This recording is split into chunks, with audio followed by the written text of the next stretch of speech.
Hey guys, Aldesha here, and today I want to talk about Wizard Magazine, the comic and toy collectible magazine price guide of the early 1990s.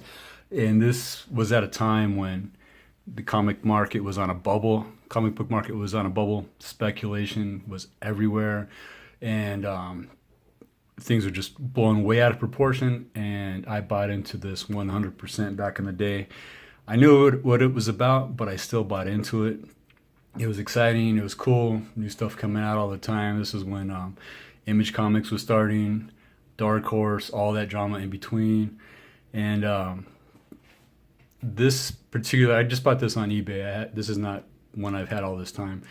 It's the Wizard Magazine 100 Most Collectible Comics, first edition. This was back when the first edition craze was like out of control. Everything had to be first edition. And so I'm curious, this is still sealed. I haven't seen this in 25 years. I did have this magazine. I bought all the Wizards back in the day when I was collecting comics. And but I haven't looked at the pages in any of the Wizards for 25 years now. I can't believe it's been 25 years. It's insane. And so like I said, this is sealed. I'll open it up. And most of the Wizard comics did come sealed because, as you probably saw on the bottom of the bag, it had a card that they included with them. Some of the cards are cool, some were kind of lame. And this on the cover here is the Spirit.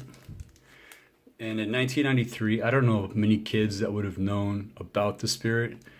I mean, I did because I'm a child of the 70s, and I learned a lot of things from before that, and I paid attention.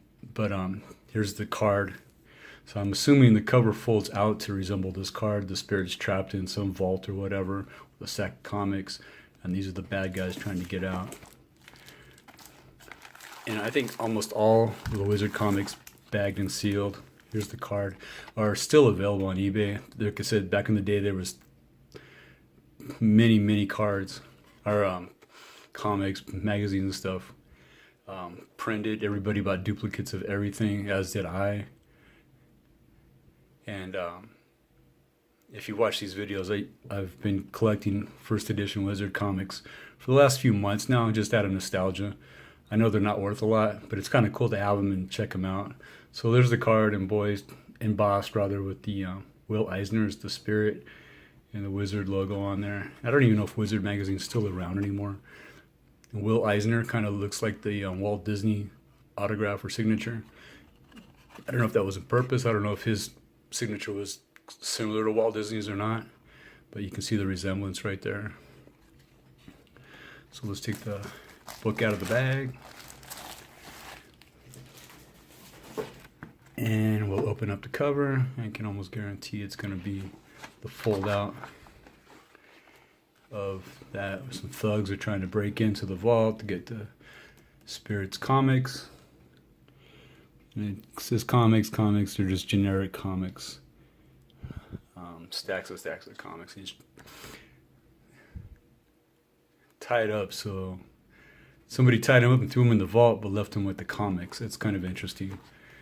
If you want to get rid of somebody, leave them there, but take the goods with you, right? So I don't understand that mentality. And who locked him in there? The thugs that are trying to break him out with a battering ram and a sledgehammer there. So if you look at this a little bit more than just face value, it doesn't really make sense.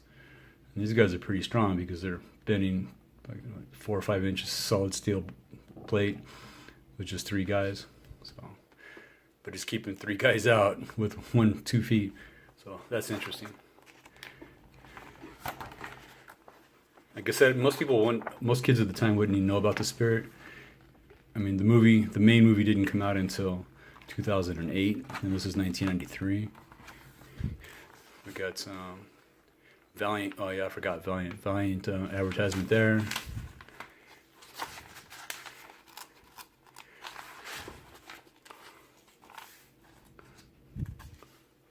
Some more information. Collectible comics. Oh, it's right there. Word from the editor or whatever. Back before the internet and websites and buying online, you'd have to actually send to the physical address to buy comics or action figures or whatever it may be. You have to send them a check or money order for your credit card information. Talks about grading comics, this and that. Sorry.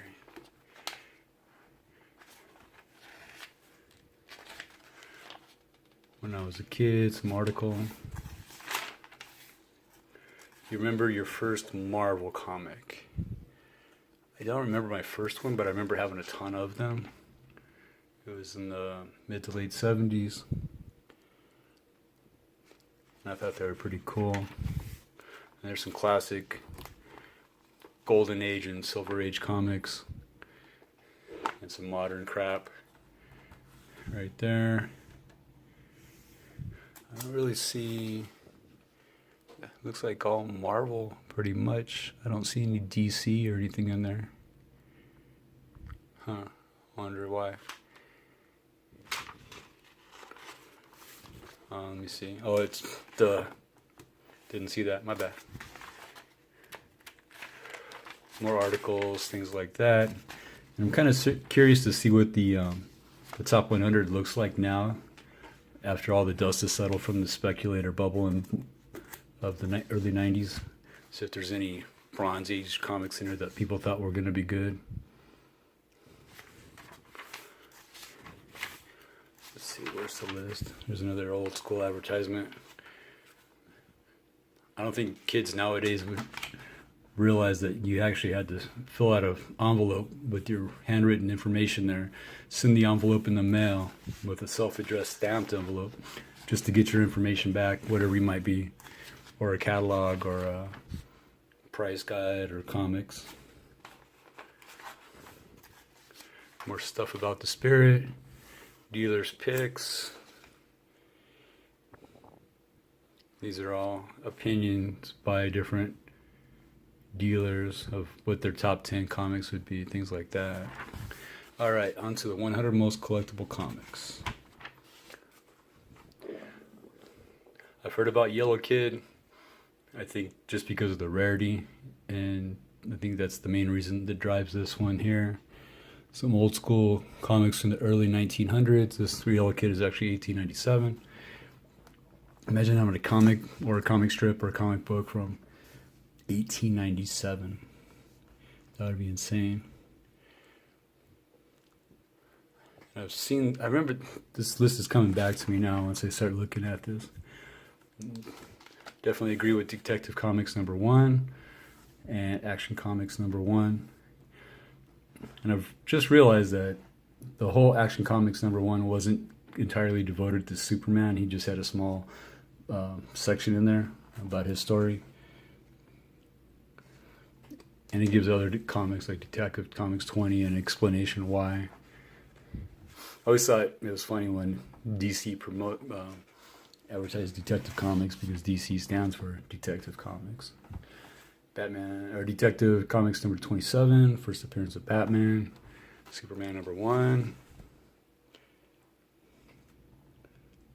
Some more comics there.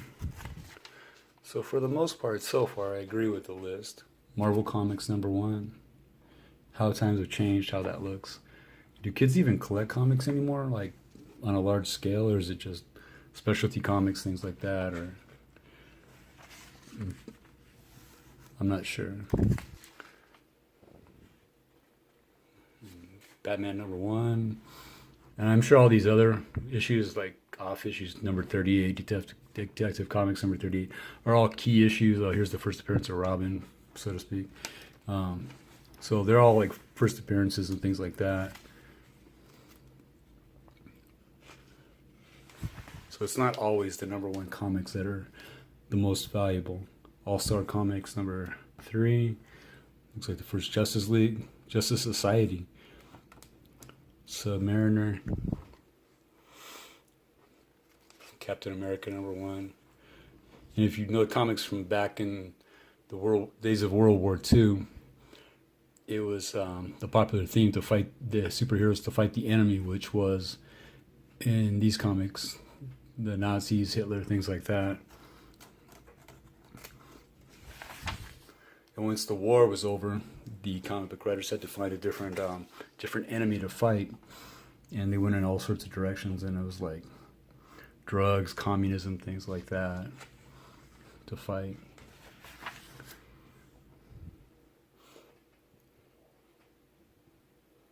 Cool. I'm sure all these are all key issues and first appearances of very important characters. I'm glad to see that there's not really any bronze or modern age comics in here. Glad to see that somebody that made the magazine didn't jump the gun and like, oh, you got to get this Death of Superman from 19 whatever. It's going to be the most important comic ever. That's what they wanted you to believe at the time. I mean, I bought 3 of them. And it took me forever to open up one just to get the poster out. I think it was a poster. Showcase number 4, The Flash. There's the Justice League. I always loved Golden Age Flash right there. I always thought it looked cooler than Modern Age Flash. Got the Green Lantern. Fantastic Four number 1.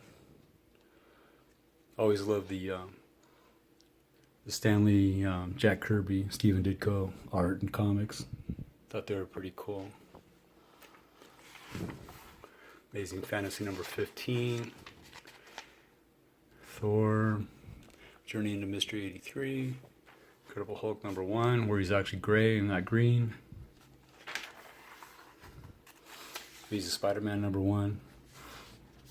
So, and I am no comic expert by any means, so I might be misspeaking on several of these issues here. Tales of Suspense, number 39, First Iron Man. Pretty cool. So, by and large, I generally agree with this. The First Avengers. With this list, like I said, I'm more impressed that there's no... I might have spoken too soon. Looks like... I forget when exactly the Silver Age stopped and the Bronze Age started, but there's Amazing Spider-Man number 50. John Romita, Stan Lee. So that's like the newest one I see in here. It's 1967.